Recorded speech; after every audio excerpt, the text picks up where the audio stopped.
when this is out, happy June. I know.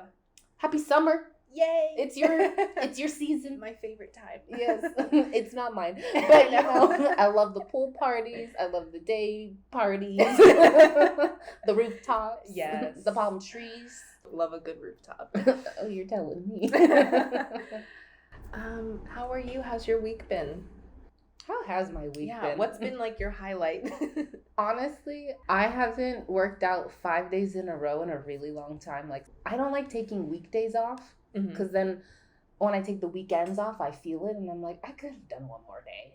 Like you're in bed looking at your bike. Yeah, she's right there. I'm like, we could hop on. But no. So yeah, that was like a big highlight for me. I made it all five days, Monday through Friday. Nice. And now Saturday, Sunday, I'll be in my bed.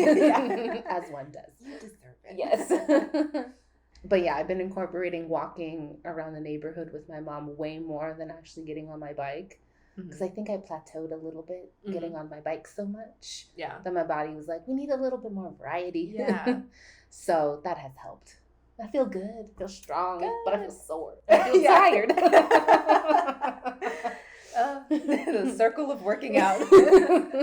Yeah. How's your week? Very good. Yay. I finished yoga teacher training, so I'm officially a certified yoga instructor. Woot woot. It's very it just feels like aligned with everything in me right now. Since I've practiced, just gone to class this week after being certified, I feel stronger and more official, and I'm like, this is a chaturanga, I'm a teacher, even though I'm in class as a student, I feel like I practice even more. Just, I don't know, it's different now. I'm like, oh yeah, I know what I'm doing. I got trained in bar workout, ballet bar. Yeah, not bartending. Although our front desk were called bartenders. That's cute. Though. Right. That's some good marketing. Yeah. So I am certified in one form of fitness. I just did that forever ago. Yeah. So are you going to start teaching? And where can we find you if so? Well, I'm not trying to give my latitude and longitude to the whole internet. No, not for the world to know, but if you know me, then you know. But say this password and DM me and then I'll tell you. I think I would like to during the summer. That'd be awesome. At first, when I signed up for training, I was like, I just want to learn more for me and just do it for me. I really wasn't thinking about teaching, but I did, of course, learn so much for myself. But now I feel like teaching, you just get to share that and just share my love of yoga and all of that with a class, which is just so cool. But yeah, and you have a natural Zen aura and the calmest, soothing, nice teacher voice that it's yes, I need this right now type of vibe. Yeah. Thank you. I hope to bring a grounding presence to my class.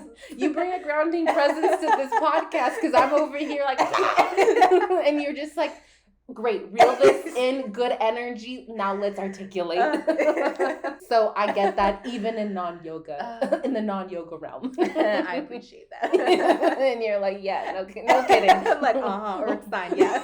I'm on the ground. I am the earth. I'm don't put this fire out. That's awesome. Congratulations. Thank you. So that was a highlight, and I went to Italy for the first time. That's right. I see those bags on the floor. Even the bags are different. Yeah. But in a cute way. Yeah. They're not your typical paper bag. Paper grocery bag. That's Italian. It's Italian. Italian. It's Italian. Yeah, I've never been. I know it exists and it looks beautiful from when I see it on YouTube vlogs and stuff. But yeah, tell me about it. What's the draw? Okay. And why haven't I seen them in your apartment yet?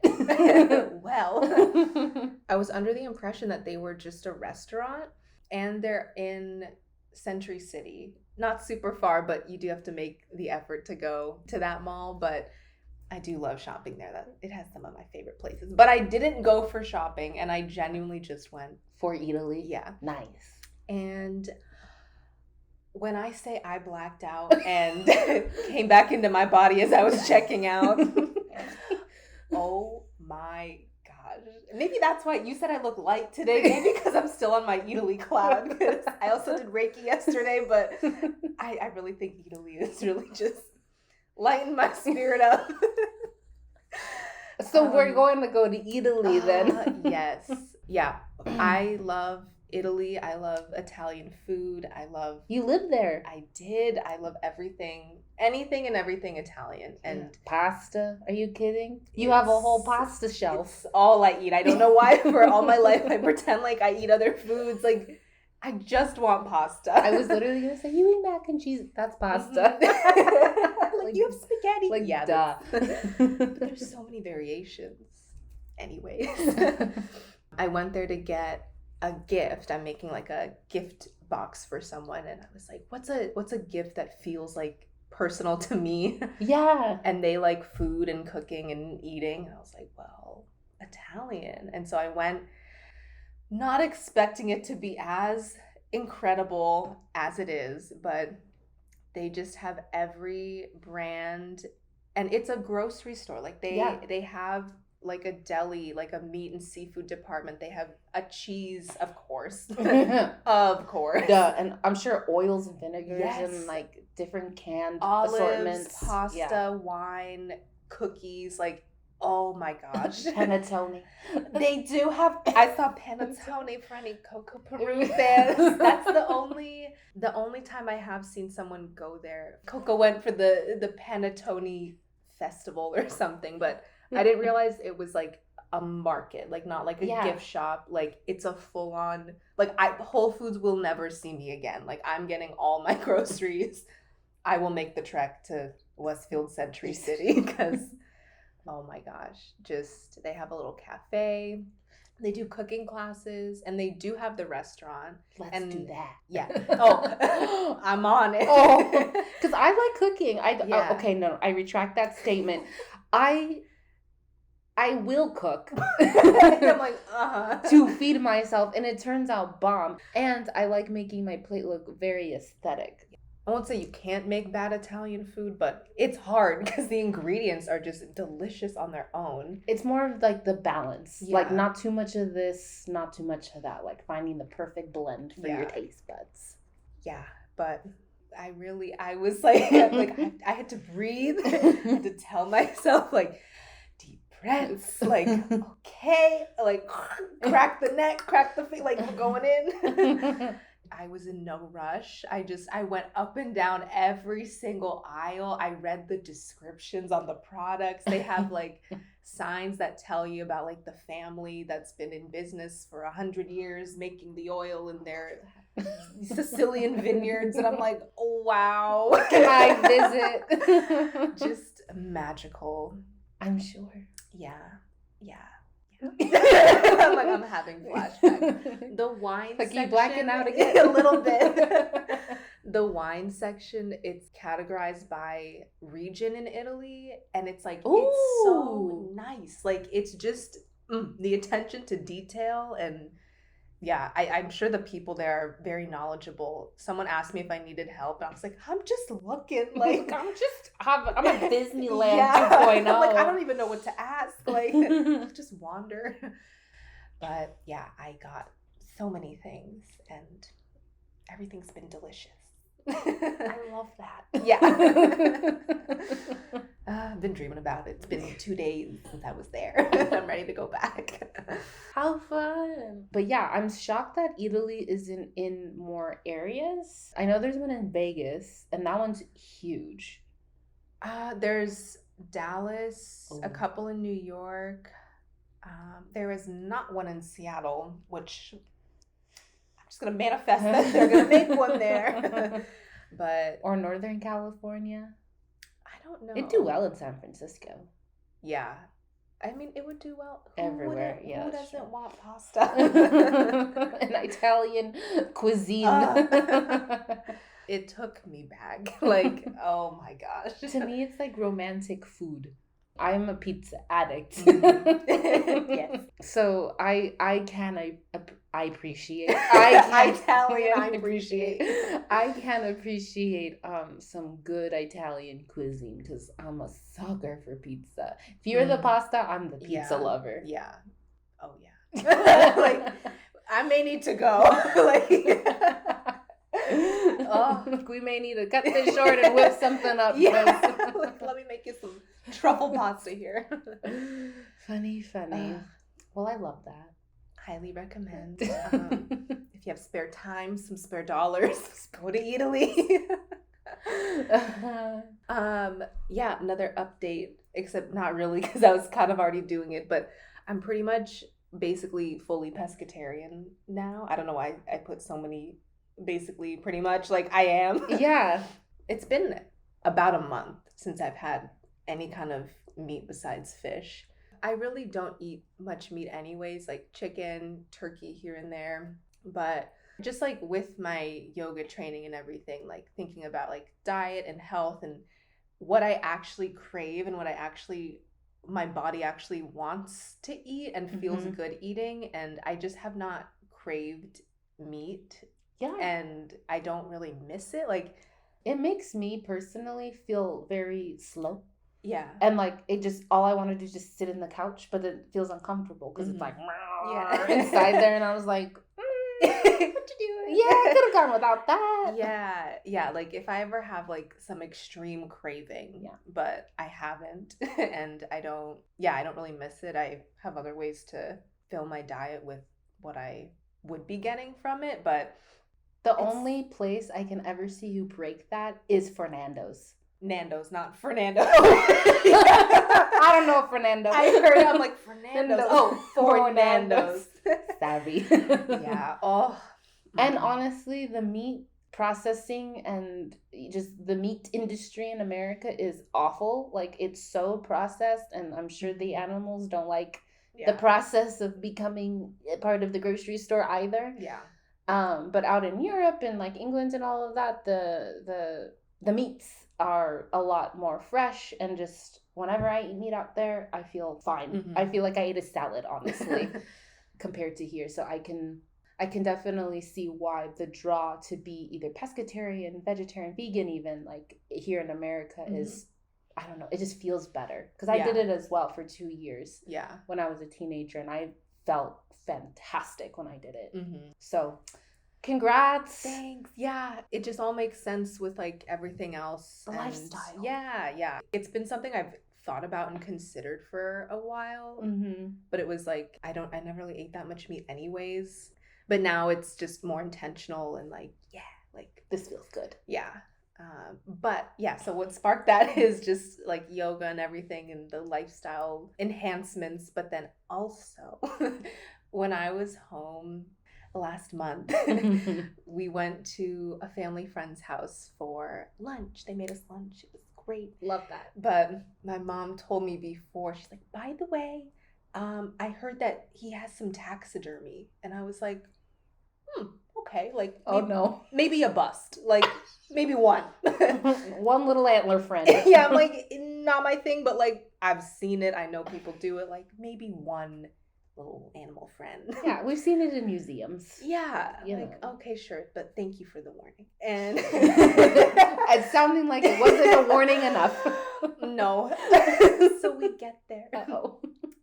Beautiful home. Hadn't been there before, and in their like kitchen, living room, and I looked to the right to the TV, and on either side there's like 2 or 3 like elk or something, or I'm not sure what, but large animals with like horns or like antlers. I don't remember what they were. I was kind of in shock. But like full-bodied or busts, but like they were large animals. Okay. And so I thought like that'd be it. And I'm like, okay, I will just turn the other way and like not make eye contact with these animals because we are outnumbered.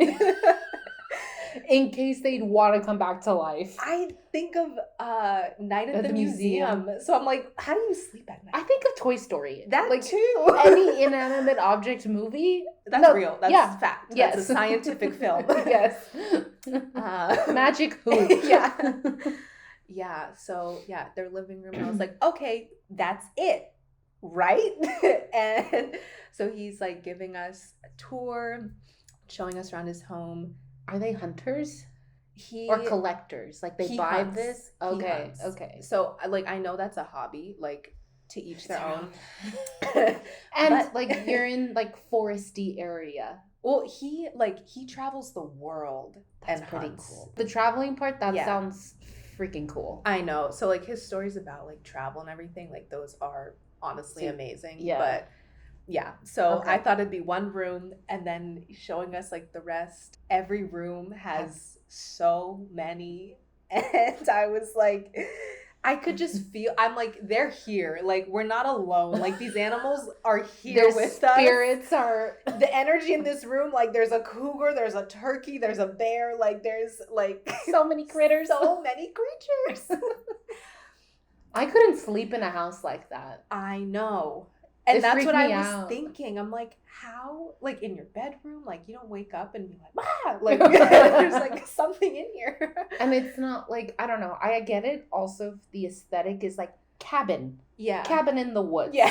But like have more of like the antler shaped chandelier. Not don't literal. Give me the head that it came from. Yeah. Yeah. So I respect the hobby and like the traveling and the like his stories about hunting. Like you have to be quite brave. Like you did what to a what that's how many times bigger than you, like just insane stories. But and the patience as well, because I know you have to like wait usually a really long time to like find said animal that you're hunting. It just seems very like primal and caveman type of like deep instinct that he's connecting to, I guess. That's some sense of adventure that I have no bone in my body that tingles for that. I'm like, you know what? No, thank you. But yeah, it was very interesting and just like hearing him talk about it. But it freaked me out, and I was a little nauseated as we were taking that tour because I was like. That really kick-started my like lack of desire to eat animals. So I do thank him because it just like was the push. I feel like I would have the sign. Yeah, like I would have started it anyways, but now it's much more of like I feel no kind of appetite for that. Like I am a little repulsed. Like it scarred me, I will be honest. Did they have taxidermied former pets of theirs? I know people do that. I don't think so. Like non-hunters, but like you want your former animal. He had a cat, and I was like, "You're next. Like, you better be careful. You're gonna be up on the wall." That cat must be like, I made it. Like I'm the top of the food chain here, mama. I was thinking, like, what do animals think when they see? Like, does it register as like an animal, or are they like, why is this animal not moving? Like, right. I have no idea, but I wanted to ask the cat, like, hey, like, how do you feel about this? Like, this is your home too. Like, are you comfortable? Like, meow, no. He's like, meow, no, I hate it. But yeah, so that was my inspiration for officially making that decision. Yeah. I just get images and I'm like, not anytime soon will I be having a burger, but yeah, that's just my personal preference. Yeah. Well, I mean, as long as I've known you, I think I've seen you eat chicken maybe twice. Yeah, like you always order a salmon or a pasta or potato dish. True, that's my food categories right there. Yeah, and it never like deters from like finding a place to go. So I'm like, oh, okay, that's like new news, but like very old. Yeah, because like you've been doing that anyway for as long as I've known you. Yeah, so it hasn't felt like a change. It's just nothing is that different. And thankfully where we live there's so many vegetarian and vegan everything, so it's not difficult to eat at all. And even places that are not fully vegan or vegetarian, like there are plenty of dish options to choose from. So we good. Mm-hmm. So you're lowering your carbon footprint. Wow. Yippee skippy. Well, love it. Let's get into this topic. 40 minutes of intro later. I love that. Same. So, what are we talking about? Romance in media. Ooh. As if you didn't know. No, as if I didn't write down my notes. Yeah, romance in media. My God. What a topic. Yeah. I'll say romance in media has affected my romantic life. That has affected it so much. Mm-hmm. Other than obviously how I grew up and then what my real life experiences were, it affected my real life experiences so bad. Mm-hmm. I know. From the first time ever seeing any romance that weren't my parents, as an example, from childhood all the way on, I'm just like, wow, society messed me up. Who is writing these shows? Like, whose life is that? It's awful. And as we were planning out what to reference in shows and stuff, I'm like, these were awful in that department. Yeah, like, or at the very least, it was probably funny or good then, but it has not aged well. Yeah, it's just interesting to like reflect back on what those examples that I saw as a child, how that carried on and how close and how messed up it was to realize like this is not okay. This is not good. Look at all of this treatment we've gotten because you think it's okay, and now it's like absolutely not. Yeah, like how about some healthy relationships or anything? Like no. Yeah, from the time the two characters meet to the pursuit to the actually getting together to the breakup to the getting back together, like no. Even when we'll get into it, but even like when characters get married, I'm like, why? Like, he is mean to you. Like, he is trash. Like, what are we doing? Yeah, and then obviously the lack of diversity and the type of couples that have been portrayed up until this point. In terms of like character portrayal, before we even get really into it, I think we should say like in context what we grew up watching in terms of what a desirable character is romantically. But a lot of the traits are having a great body, whatever that means. When you're 14. 8-pack or bust. Yeah, like some people maybe, but like not everyone. Like hair always on point. You're pulling the latest trends and like pulling them off. Mm-hmm. You're rich, you're popular, having the utmost confidence. But then it's masked with like super deep insecurity and hatred for self. So and like the desire and attention can only be acquired by playing mind games and the chase and all of that stuff. Essentially acting and communicating in a way that's like not appropriate nor healthy. Yeah. Yeah, and then obviously like with the lack of diversity with, you know, one type of couple, one type of background and race. Yeah. Straight and white. Yep. 9 times out of 10. Yes. So with all of these characteristics, there, of course, that's going to add pressure and comparison into whoever's watching this. Mm-hmm. And yeah, the overall craving of male validation that they always write the women characters typically to have. The way that they would show it is, has an effect on you, especially when you're young, and it doesn't need to be written that way. Like, you can show younger people exploring that side of themselves without writing it as like desperate or they need the boy or else like their life is horrible. Like, there's a way to incorporate it, especially in like kids and teen shows, without it being like get the boy and then life is good. Like, yeah, totally agree. And these characteristics I feel like are like maybe, you know, only so many people can relate to in real life, and even then it's still not like the most accurate portrayal, and it's just like, where's the diversity, honey? Yeah, like the love interest, I mean, I think it is like progressing now, but at least from like when we were kids, like the love interests, they all look the same, they all act the same, talk the same, all the things we just listed. There's like one idea of what's desirable. The desirable kid. Toxic.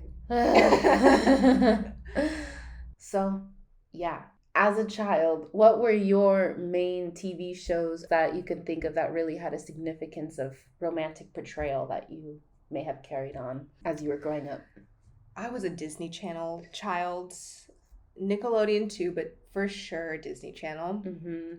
Yeah, some of my favorites: Sister, Lizzie McGuire, That's So Raven, Hannah Montana, Zach and Cody.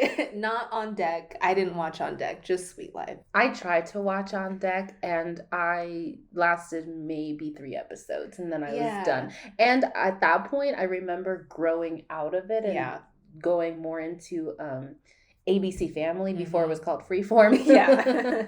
And watching those shows, but yeah. Because I've been now rewatching all these shows with like Disney Plus and like Sister, I think is on Netflix. And it's just funny to watch and be like, my little 10-year-old brain was taking this in without even knowing it. But I think Disney Channel, for the most part, like it's a TV show. So not that it's realistic, but it was pretty wholesome. Yeah. Because it is made for kids. So nothing like the scenarios were insane. Like when I watched That's So Raven now, I'm like, where'd you get a janitor costume in 5 minutes? Why are you on the roof? Like you're flying a plane? Like everything is so outrageous, but so entertaining. But yeah, the like romantic dynamics I felt like were pretty appropriate. For the television shows on Disney. Yeah. In this era. Yes. Yeah. Gotta make that very clear. It's like, oh, are they 12? Like, because I know that they aren't actually kids. So when I watch, I'm like, oh, that's like a 20-year-old woman. But in the show, it's like, I kind of forget, like, oh, that's supposed to be like a 13, 14-year-old. Lizzie McGuire, they're in like 8th grade. Yeah, Lizzie McGuire was 8th. Yeah, was like 7th, 8th grade. That's So Raven was already high school. Yeah. Wizards of Waverly Place was mixed.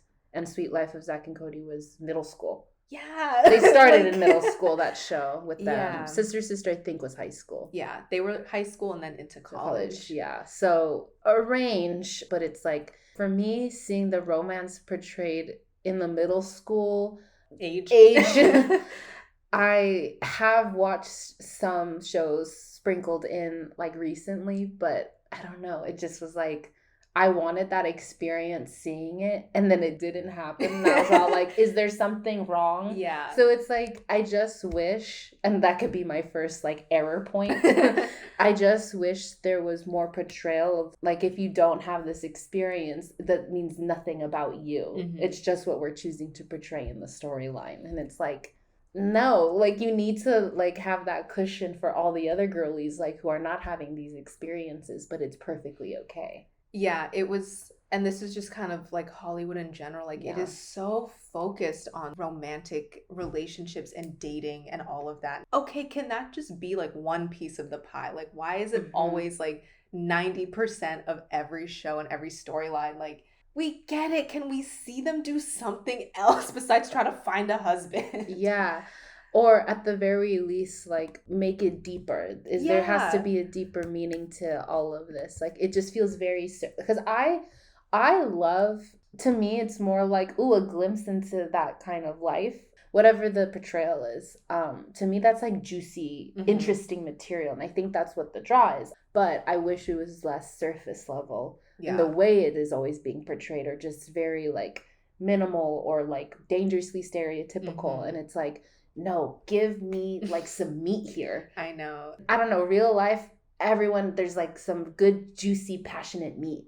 I mean, yeah, in these partnerships. It is only a 30-minute episode, 23 minutes with commercials, let's be honest. Sure, so it's like they can only pack in so much. Still, you could write this differently like it's the same all the time, but for it being a TV show and a TV channel, I feel like Disney, not so much realistic but wholesome. It was very innocent, like, oh, we're in a play together, should we kiss? Like, you don't have to, you're 10, like maybe just like relax. Like maybe have a side hug. Like maybe don't touch, like it's really okay. I'm trying to think of like who the who the couples were. Like, what sticks out to me is like Lizzie McGuire and Ethan Kraft. Yes. Oh my gosh. He's doing so well now. I'm glad. I've caught up with that man because I was like, I loved you as a child. The same, I'm pretty sure. Same surfer talk and aura to this man. And he's so nice. Just his demeanor of how he portrays himself, at least on social media, and like very, very, very minimal interviews he's done since. He just seems like a really like cool guy in real life. Yeah.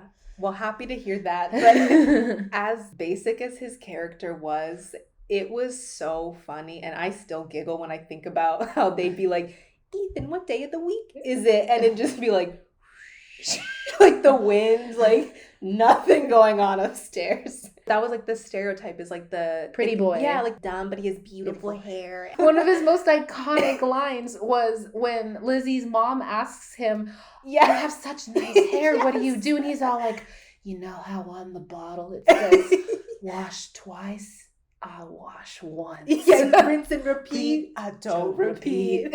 Like, okay. Thank you, 8th grader. When the movie finally came out, which was like my jam, I think I saw that movie like 50 times in theaters. It's still one of my favorites. Oh, 100%. It's a classic. Mm-hmm. Is it still a little problematic? Yes.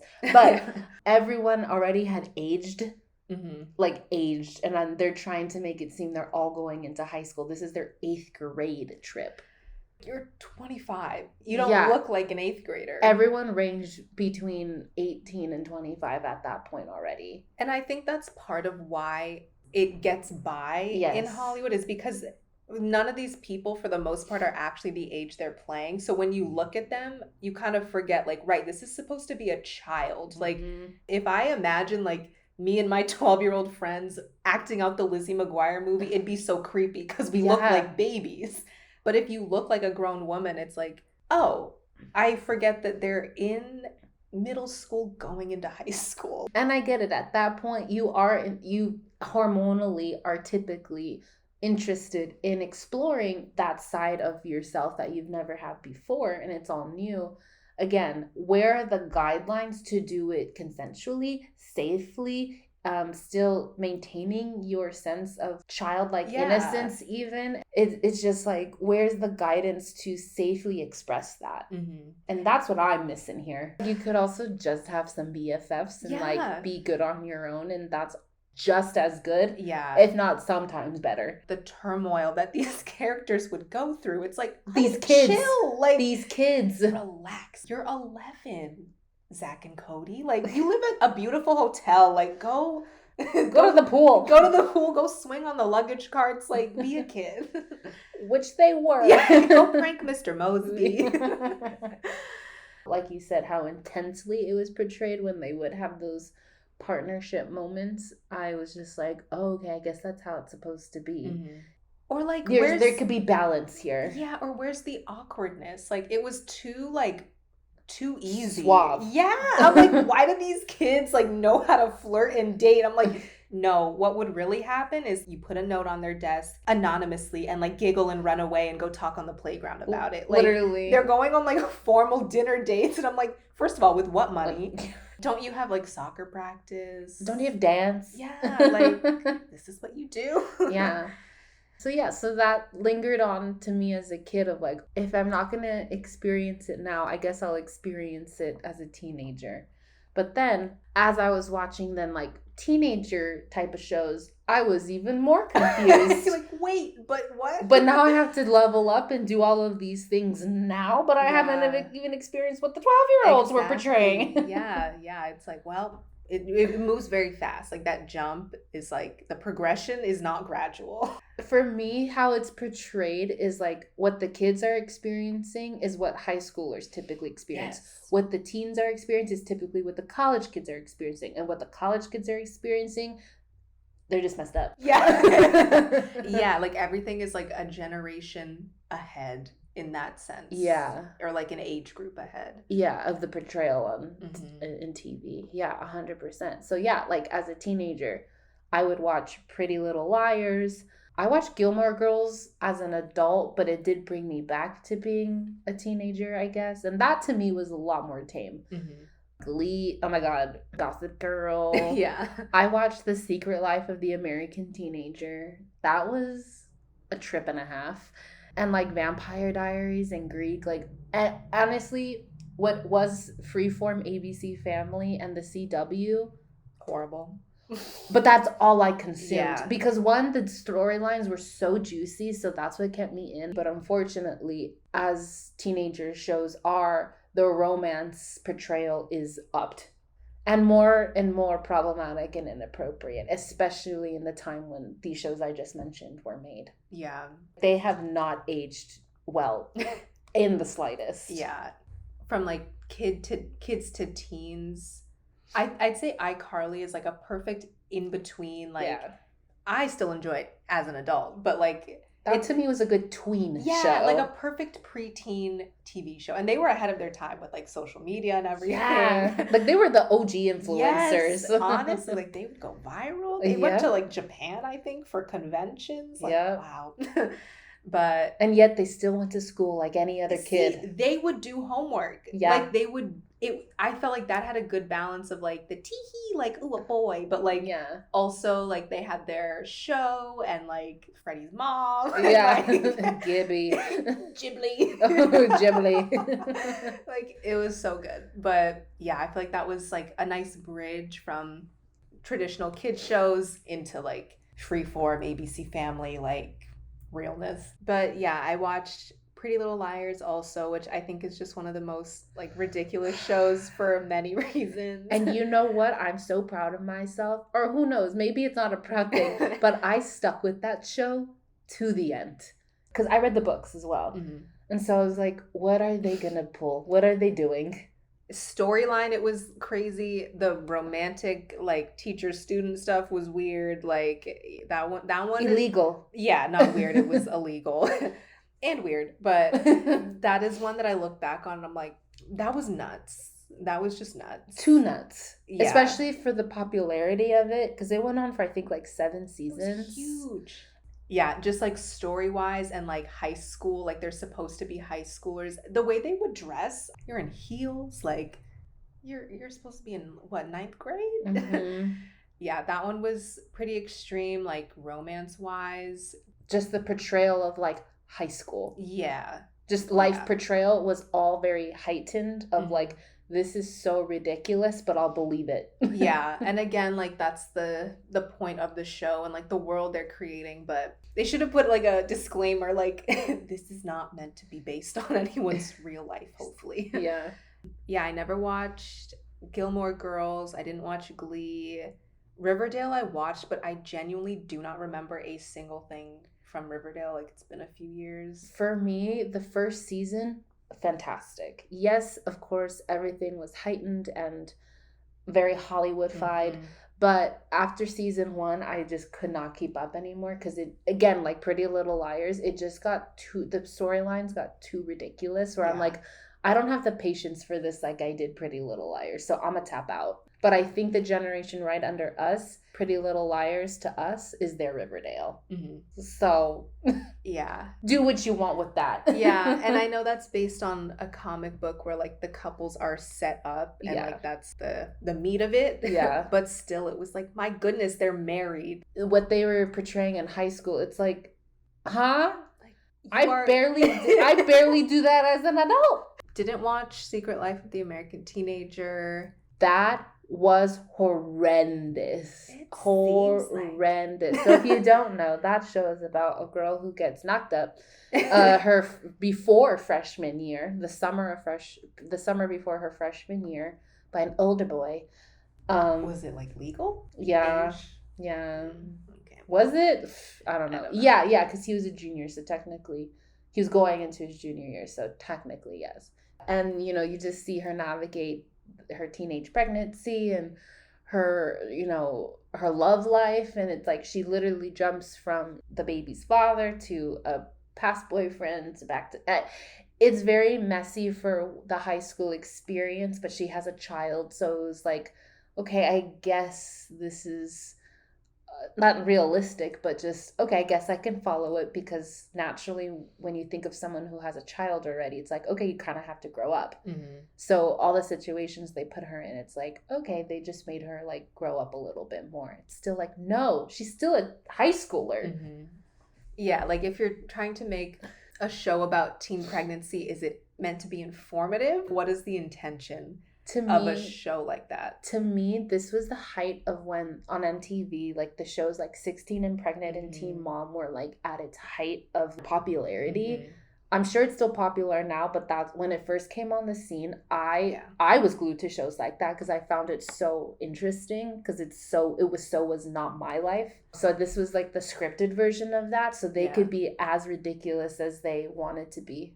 Yeah, that is kind of weird. Like there was a time where like teen pregnancy was huge on TV, but not for like educational purposes reasons. It was like, look at this, crazy, like, okay. I did see somewhere at the time, and even now, that just overall teen pregnancy rate has gone down significantly since the portrayal of all of these shows. So in a way, I'm almost kind of like, okay, if it did that for the sake of just giving someone a chance at, just living their best life, child-free up to that point, that's awesome.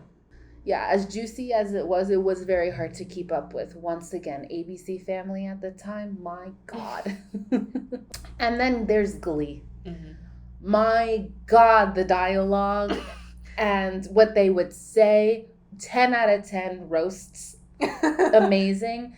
Still did not age very well in the slightest, but like it really fulfilled that theater kid in me.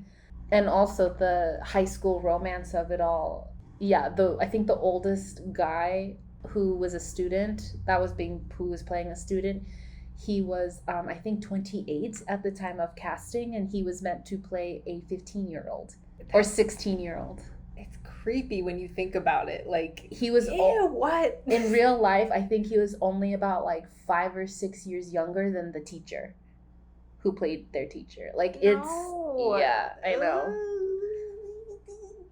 Like play a college kid. Yeah. Play a professor. Play a 28-year-old. How about that, Hollywood? And granted, he did really well in the role. I did like his portrayal of everything. But again, like you said, it really takes away. Yeah, like, oh, you are not 16. Yeah. Like, so therefore, I'm okay seeing you portray all of these very adult-like acts. Yeah. As a high schooler. Yeah, but Glee in itself, my goodness gracious. Again, love that show, and honestly, it was a big breakthrough at the time, because it was the first time like really prominent LGBTQ partnerships were emerging. In a way, that was a great breakthrough from that show. But again, at the same time, nothing felt realistic in any kind of relationship that was portrayed in that show. Well, I never watched, so I can't comment, but I believe you. But yeah, now as an adult, what type of shows do you watch that do include a lot of like romantic portrayals? And how accurate, digestible do you think it is?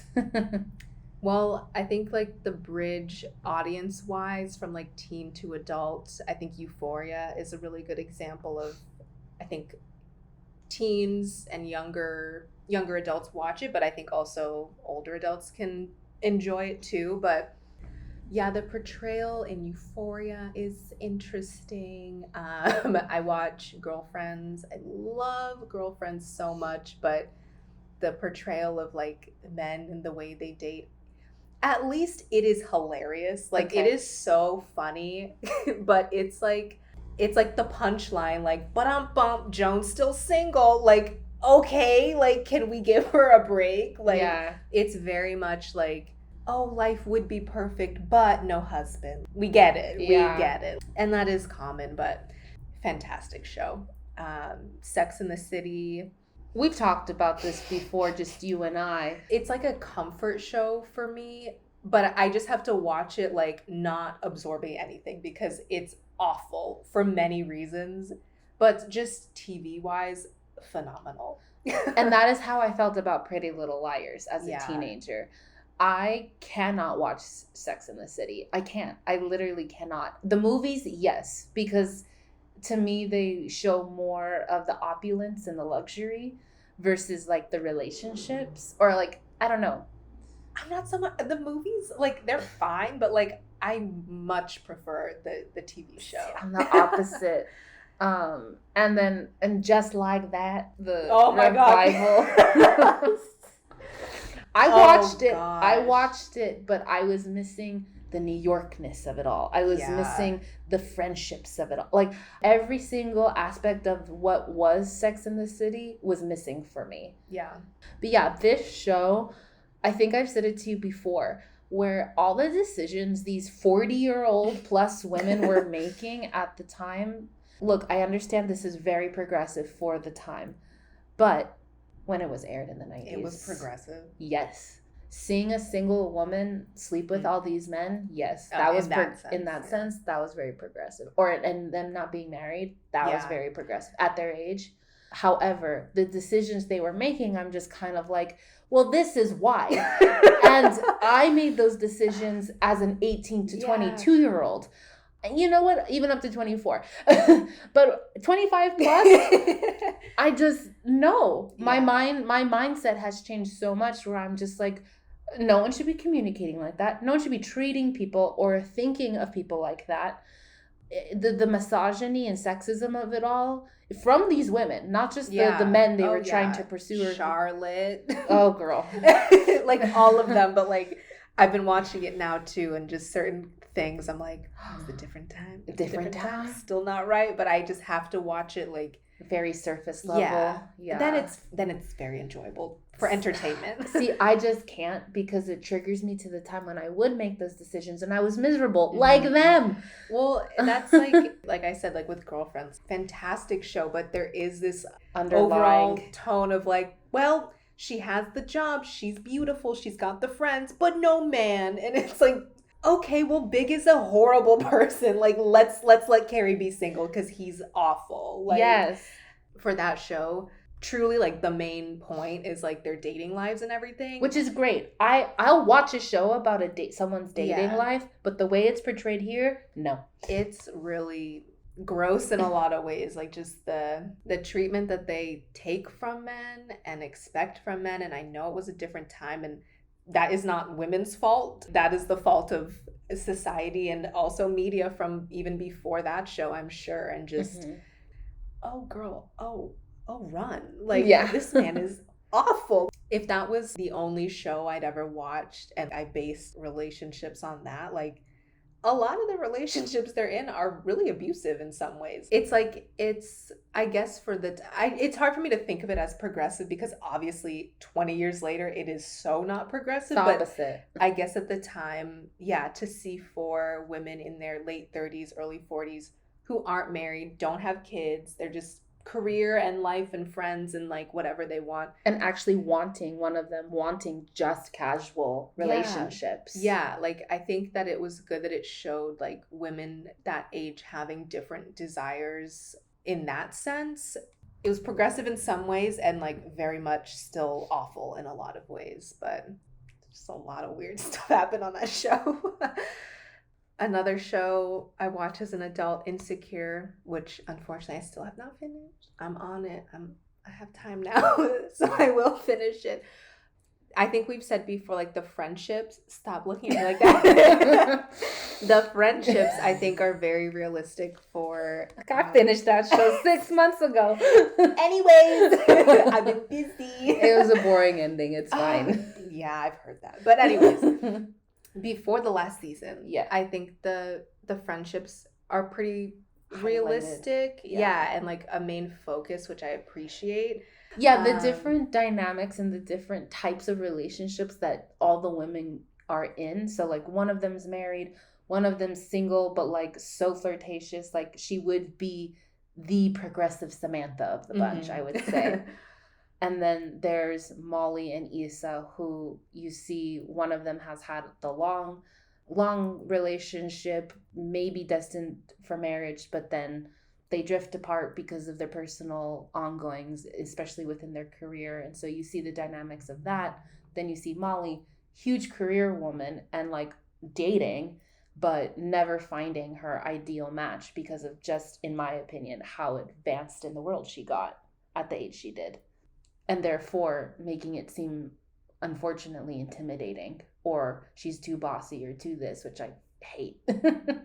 I think with Molly's character, up until the point I've watched, because I don't have my conclusion for everything, but yeah, she is like boss lawyer, like makes her money, has her life. Independent to a T. Yeah. And I think the way her dating life was portrayed, it was like partial, like, oh, maybe they're intimidated by her career and her money, but also her own development and like her own love of herself and her own belief of who she can date and who she can have, and that she can have it all and she's worthy of finding the person that she thinks is on her level, and then also being like, oh yes, I can be with this person. Like her own journey, character development of just self-love and self-worthiness, I think was also important, because everyone struggles with confidence at times. And so I think it was good that they showed, like, even though she is like career woman, she's gorgeous, she has a beautiful apartment, cute little dog, like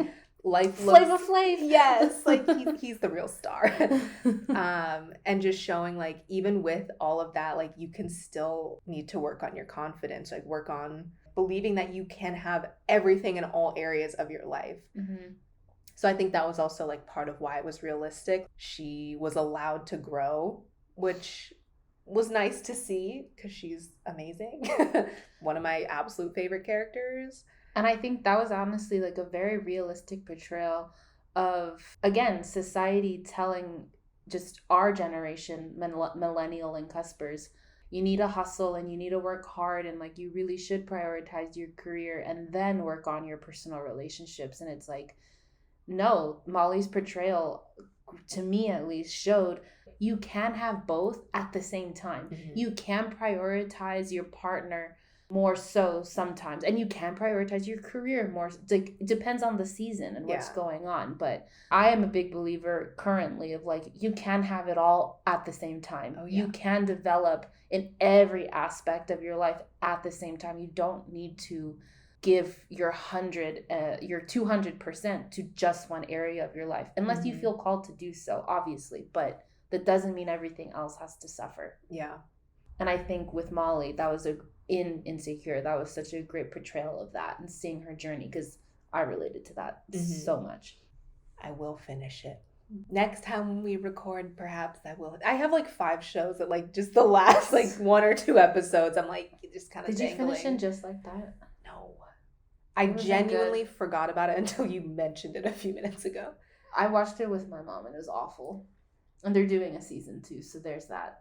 Another one is Euphoria. Even though it's a high school portrayal, I'm watching it as an adult.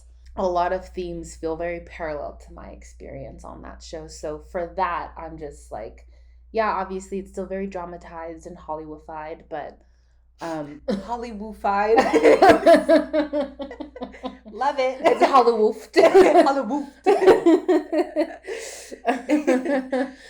I still think it's honestly more accurate than, say, Pretty Little Liars.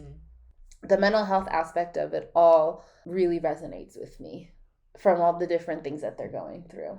Yeah, I mean, Euphoria is meant to be, it's a drama. Like, it's meant to have very dramatic elements.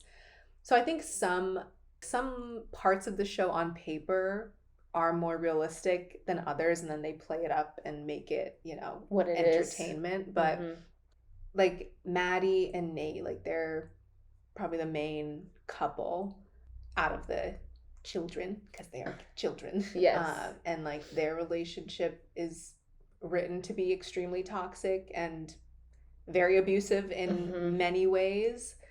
Unfortunately, it's like that isn't uncommon, but like the things that happen are like written like a drama, and I hope that people don't actually go through the things that they go through. Like Nate, my goodness, do a whole other thesis on his character. But then adding the element of like, okay, her friend now dates the guy, like when Cassie and Nate have their relationship little thing. little time together. On paper, that is not impossible, especially for teens, but the way that they play it up and the way that they write it and like all the details and everything make it next level drama TV show. Yeah.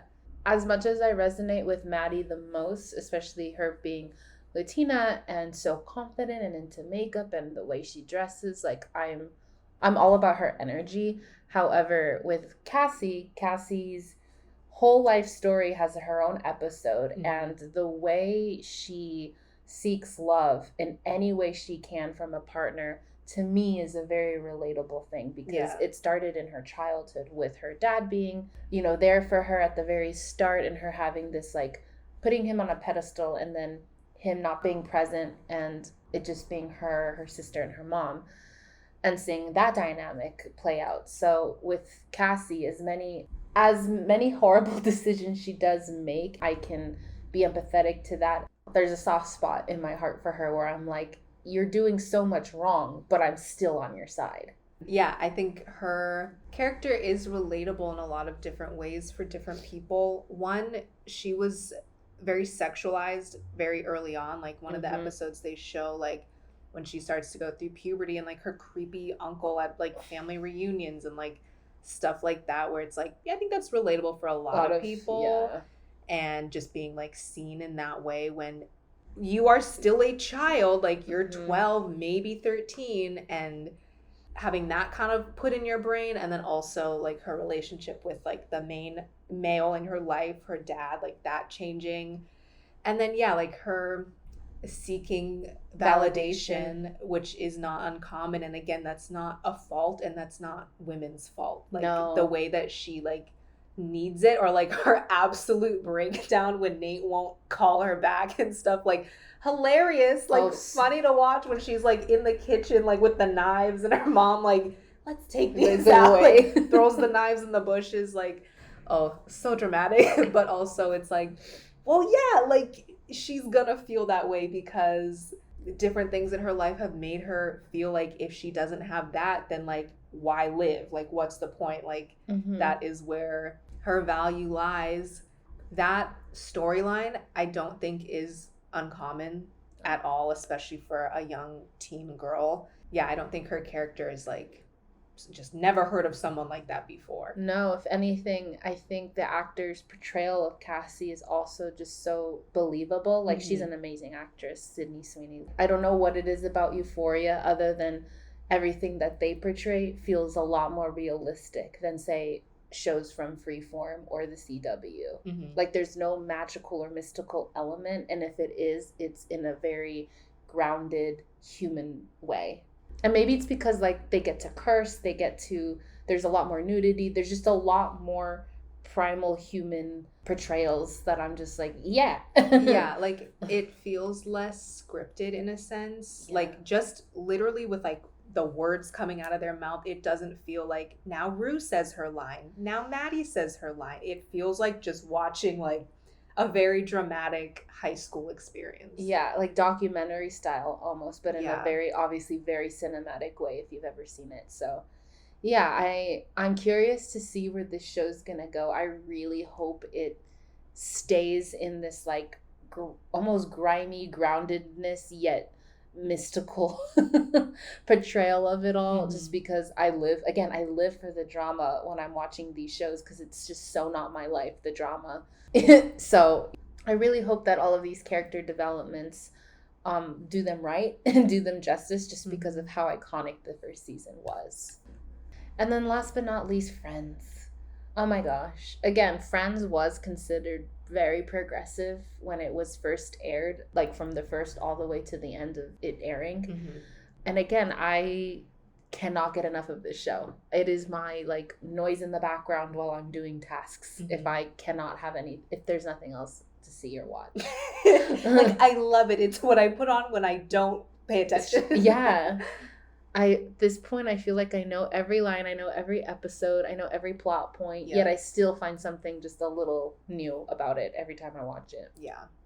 And the portrayals of romance here is very interesting, and it obviously varies from character to character. And I think the one I most resonate with is probably Monica, Mm-hmm. where she has not always had the best or the easiest time finding, reliable partnerships, especially in her adult life. And she was always portrayed of like this, not desperation to like have a child and be married, but it was. And she was always like on the clock of like, okay, I am our age now, 27, and like I should be married with a child by now. And it's like, no. We're at the age that they're at the start of like the first few seasons. I think just like as generations go on, like people just look different. Like when people are born in new generations, like features change. Like, if you look at a photo from like the 20s, like people don't look like that anymore. Like it's just different. But I feel like that even with Friends, and that was only like 2 decades ago, like they just look more mature. Like we don't look like that anymore. Yeah, like maybe it's part of like the styling too, but yeah, it is weird that we're technically their age. Yeah, the way that they all date, it was always like obviously funny, like it's a comedy. And I think Ross probably had like the weirdest dating habits, like not always the most ethical. Same with Joey. Student teacher, yeah, and Joey, like all of them, all the men. Actually, no, every single character. No, yeah, Monica, minus Phoebe. Monica dated, like, she was the guy that was like, oh, I'm a senior, and she thinks college, and then he's in high school. Like, is he 18? Like, we are never told. Mm-hmm. It's not like it's a show that is just like, has no issues or anything, but very entertaining.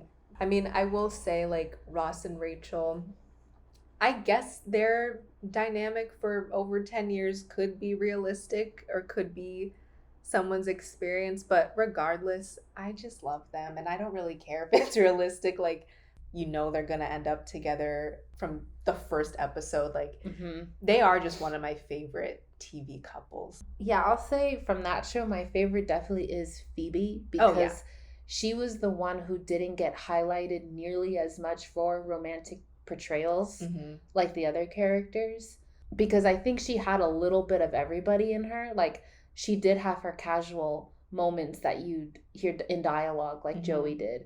She did have her like long lost love with the science guy. Yeah. And then, out of the blue, she does have a partner that's like so perfect for her. And so I think in terms of resonating, I'm definitely more of like the Phoebe.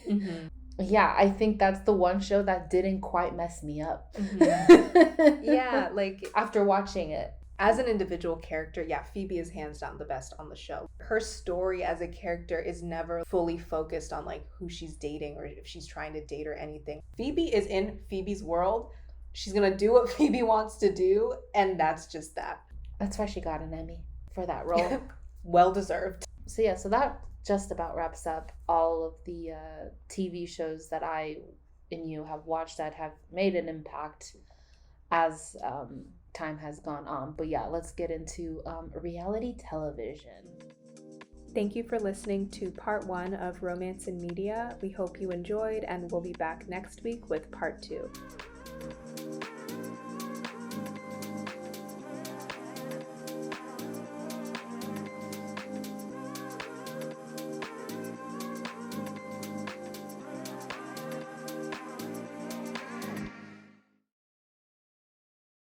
I would even put Real Housewives, because like, you see the rich love.